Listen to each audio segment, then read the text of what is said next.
Welcome back, everyone. In this episode, we're going to talk with Dylan Welch. We're going to be putting together a game plan so that you can develop media on any budget and make sure you have the content available to get your brand out there. We'll see you in there.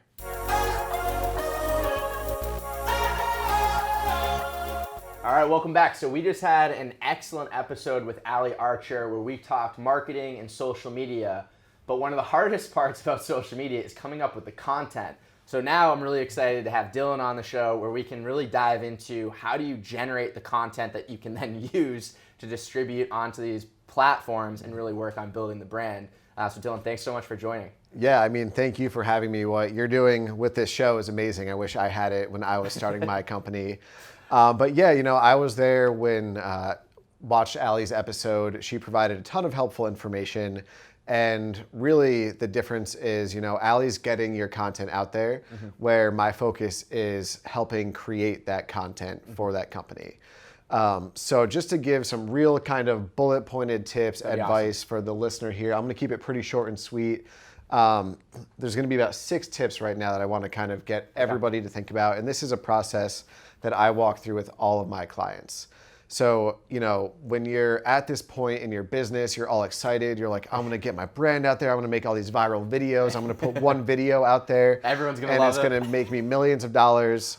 And I kind of just have everybody put on pause for a second. The brakes a little bit. And the number one thing, everyone wants to make a funny video or a cool video. And I always tell someone you can make the coolest video, but if it doesn't get you ROI on the money that you spend, then it's pointless. So really the number one step is identify your end goals for your business. And then really what you're going to do is use media as a tool to get there. I love that. So that's been a consistent theme throughout the course too. Exactly. And that's the theme with this course. It's really the theme of all media is really figure out what your end goal is and then create a step-by-step process to get there. Most people just dive right in and, they want to do something really cool, really fun, really exciting, but it totally goes off the direction that, they're not really wanting to go to. Sure. So step 1, identify your end goals. Okay. Step 2, identify your audience. And I know Ali touched on this a lot last episode, so I won't go too deep into it. But again, really figuring out who that avatar is. I don't think you can stress that enough. Exactly, yeah. Figure out who your audience is, who your ideal client is. And then that brings me to number 3, which is identify where they're going to be. Oh, yeah. So everyone consumes their content and their media differently. Men and women do. People of different ages do. People are on different platforms. Some people read articles. Some people are on LinkedIn. Some people are on Instagram. So you want to identify where that person is that you want to reach. Number 4 is figure out content that you can put out there on those platforms that will get that person to engage. So for example, let's say your ideal client is a 25-year-old male and you want them to buy your product. You figure out, okay, what platform is that person most likely to use? And it could be multiple, it could be 3 or 4. 2, what can we create that's going to stop them from scrolling or stop them from doing whatever they're doing and listen? And that's the piece I think that's so critical because, let's just use Instagram as an example because I think that's one of the more popular, or Facebook, whatever. But you're competing against, pictures of babies, cute puppies, people going on these crazy travel experiences. And I was certainly guilty of this where you'd post something and be like, why doesn't anyone respond? And then as you revisit what you posted, well, are you really going to grab any attention away from the cute babies, the great travel photos, and the other things? You really have to figure out what you're competing against on that platform, right? Yeah, if you're competing against, fit people and beautiful landscapes and you're trying to get in there and sell your product, you have to be pretty creative with it. And that honestly takes some time. It's not something that happens overnight, but the more strategic you can be in really outlining it before you get started, the more money you're going to save and the more return you'll see on your investment. So rather than just being like, all right, let's take a bunch of photos and put it out there, figure out what that right photo is that's going to get that person to stop and pay attention. The next step, number 5, which Ali really touched on this, is creating a call to action. Okay. So when you get that ideal client to stop and watch your video or look at your photo or read your article, once they do that, you want to have them do something to reach out to you. or buy your product. So identify what that call to action is. Is it schedule a free consultation with me below, or shoot me a text and I'll give you a free blah, blah, blah. The idea is you want someone to go from just casually scrolling to reaching out. Maybe it's subscribing to your newsletter, which is a big one that you guys talked about with Allie. Even so just engaging, right? Like maybe it's even just a comment, but just something so it's bringing them back to you and not just continually scrolling. Even the slightest engagement, whether it's a like, a comment, or a share, that immediately goes from a cold lead to a warm lead because they're expressing interest in your product. Yeah. So those are kind of the main steps right there. The last thing, when Allie really touched on this as well, is once they've reached out to you, build out that sales funnel. That's less media and more kind of follow-up sales, which I know you'll be talking about as well. Yeah. But those are really the key things to think about before going into any video creation, content creation, podcast, photo. Identify all those things, have a beginning, middle, end process, so that when you're ready to hire a videographer or a media company, you know exactly what you're creating. So much of that work's done up front. That's awesome. Exactly. So those are 6 helpful tips. Now I kind of want to go into another thing, which in this particular course will be really helpful, because if you're watching this, it means you're probably getting your company up and running. And as a startup company or as a new company, you have to be extremely strategic with the money that you spend in marketing. You want to see the most, ROI. Every dollar is critical. Exactly. So these next 4 steps are really helpful for anyone of any budget. So anyone watching this, you'll be able to identify where you are on this spectrum. Okay. So step 1 is someone who doesn't have Facebook. They don't have social media. They don't have a website. So basically, exactly. So step 1 is basically you are not active on any type of social media, any type of internet. Are you talking business page type of account or personal or both? Maybe? Essentially business. Okay, yeah. That's a good point, because you might be on personal, but now you're just getting started with that exactly. business. Okay. And an example of someone who would be this is someone who works a lot off of referrals. Okay. So they think, I don't need social media because all my business comes from referrals. Sure. Well, all media is just an extra tool to get you and your brand out there to more people. Obviously, referrals are amazing and they're probably the best way to get business.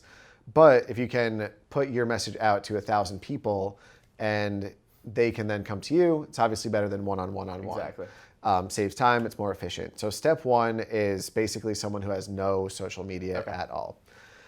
What you want to do is always move up to the next level, okay? So if you're at that phase right now and you're like, yeah, that's me, what you want to do is step 2, and that's get your social media pages up and running. Okay. You don't need 1 million fans, you don't need 1 million followers. And what you can do is use this, your phone. Everyone has this in their pocket. Nice and easy. And it is a huge step from going step 1 to step 2, okay, where all you have to do is take a selfie and say, hey, I'm at this new house that I'm selling today, if you're a real estate agent. Or for you, example, hey, I just met with my new client. We just had an awesome thing. All you're doing with that is just putting yourself out there, softly reminding people, hey, I'm a financial advisor. This is what I do. Exactly. Yeah. So that's step 2. So if you have nothing out there, create those pages and just start taking some photos, taking some videos, put them out there. If you're already doing that and you've got your business pages, you're active on social media, you want to take it to step 3. Now this is where ideally the average business is, and I call it kind of the professional level. Okay. So that's where you're hiring professional photographers, you're hiring professional videographers, you're hiring copywriters to essentially that content you're putting out there has that higher quality level to it. And that will help you because by putting out higher quality content, it's going to show your audience in a very subtle way, okay, this person's investing in themselves to create this good content. The professionalism that you're hiring reflects very highly on you. It does, absolutely. There's nothing wrong with posting photos and selfies because it's better than nothing. But if you can do that little bit of investment, it goes a long way. So if you're at step 2, try to get to step 3. Now, if you're already hiring people and you're doing good videos and amazing photos, you want to get to step 4. And step 4 is kind of the holy grail of where you want to be in terms of media, marketing, And I call that the as seen on phase. And basically what that means is you're making TV appearances. You're making podcast appearances. You might be producing your own podcast. Really the idea is, and I know you do this all the time. Absolutely. It gives you that credibility by saying, hey, as seen on Spotify or as seen on Google Play or Apple Podcasts. And I'd add on that, the reason I think that's so impactful is it really presents you as a subject matter expert. And anytime you're then being featured, and whether it's, to your point, writing on a podcast, on a video, but being in front of there, putting yourself out there, you're naturally already putting yourself in a situation that is so unique that people, I think, instantly kind of gravitate towards that. So I mean, obviously I agree with what you're saying, but I think that's really an interesting point. Yeah, exactly. It just separates you from your competition because you're the one in the hot seat. You're the one either being interviewed or you're the one interviewing someone. And just by being in that space, essentially automatically puts you as an expert in your field. You might not be, the number one person, but the fact that you're doing it, it's going to show to the audience out there, okay, this person is knowledgeable enough in their space to be talking about it on a mass level to large audiences. So to kind of wrap this all up, no matter where you are in your business, and there's nothing wrong with being at 1, there's nothing wrong with being at 4, but always just try to work to get to that next level. And I think the hierarchy is great that you laid out. What I would love to dive into, particularly number 2, right? It was with the selfie, was that number 2? So I think also it could be helpful because maybe just taking a picture of yourself, people, yes, it's helpful, but is there anything from like if that's really where my budget can handle, like some ideas that maybe are creative, like I know, for example, I remember talking to you and it was like maybe location is an interesting way to bring people in, maybe a prop. What are some kind of creative ways that you can maybe make that picture, help people stop scrolling, where if you do just have a phone that might be, useful? Totally get what you're saying. I'm going to flip it a little bit and kind of give a little bit more advice here. And something, and I think you're kind of asking about this, but really a key thing is consistency. Okay. So let's say you take a photo and you post it and it's Friday and you said, just closed my newest listing. Yep. That's awesome. But it's going to get lost a second later in all these scrollings. But let's say you have another listing, you do the same thing on Friday. If you can create that consistency over time. The cadence. Exactly. So then, maybe 2, 3, 4 Fridays from now, people are gonna be like, oh, I know Rick's gonna post the latest update on his business on Friday. You can get creative, and ideally you can, come up with something every single day. That's what a lot of my clients do is they have, tip of the day Monday, Tuesday, fun fact, blah, blah, blah. Wednesday, this, and this. It's something your audience kind of grows to anticipate as you're presenting this type of material. Exactly. And again, all that's doing is just staying relevant, staying at the top of people's newsfeed so that you're slowly educating them about what you're doing. You never want to have a hard sell, hey, buy my stuff right here. Sure. It's just a quick casual, hey, just a reminder, I just closed this awesome listing deal. If you're looking for a house, and you have any questions, give me a call. Or, and I'm giving real estate as an example. No, but I think that is a great example. And I mean, I can even use my own experience because one of the things I wasn't as great at when I first got started is even if I got featured in some sort of publication, it was kind of just hey, this is what happened. Like, great, right? But if you're getting featured in something like that, you really do need to showcase it and make sure you're getting it in front of people and taking advantage of that kind of third-party exposure or even the exposure you're creating for yourself. Yep. So I think it's important not to get like lost in that process, like figuring out what that schedule looks like, how you're going to repurpose the material. It's really important. Exactly. And what you're doing is creating a story and a brand identity. So for example, with you, let's say every Friday you're posting, hey, I just had this awesome meeting with this client, and you've done that for 3-4 months. All of a sudden you post an article, and that's kind of the more professional level, and it's like, hey, I was just featured in this article. People are going to be able to literally watch your journey grow. Yeah, and people will root for you. The people that are on your social media are generally your, friends, colleagues, family. And that's kind of the most important thing with social media is you're just reaching into your, your close friends, colleagues, family to start that business. I like that. And again, put yourself out there. There's a lot of people who think like, oh, I'm doing too much. Honestly, you're never probably doing you literally aren't. Like there's people who post Gary Vee, I know you guys talked about him last episode. I think he puts out 100 pieces of content every single day. Yeah, I know he repurposes stuff if not left and more. right? Yeah. So the more you can put out, the better. I know everyone's kind of like a little hesitant to do it. Really, you just have to put yourself out there, make yourself a little bit uncomfortable. I would, though, not push back on that, but what I want to make sure is clear, that's not to say just post garbage content, right? So I think what he does a good job at is creating a nice premium quality content piece and then figuring out how we can repurpose that multiple ways, which isn't what you're not saying, but I just want to make that clear. Yeah. We're not just saying go post, nonsense just for the sake of posting. Totally. And when we're posting, reminder, we've already gone through those 6 stages at the beginning, so we know who our audience is, we know where we're posting, why we're posting, and things like that. Yeah. And then what you said with the pillared content, that might be for season 2 of Idea to Income, because that's some deep stuff. But you're on the right track there. Yeah, and I actually will. I think he put it in like a slideshow format. That's like a really helpful content piece. So we'll put a plug in that into the show notes too for you. Yeah.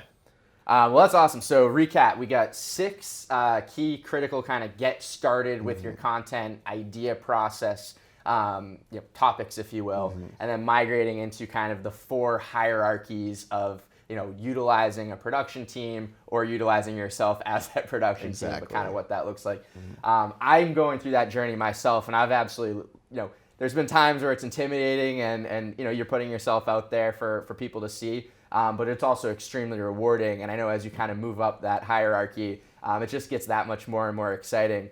So I've been working with Dylan throughout the creation of this entire course, and it's been an amazing experience. I'd love to give you a plug and tell people a little bit more about where they could find you. Yeah. Well, first off, I want to end it with one thing, and that's be patient, both with your business and with any type of branding, marketing, media creation.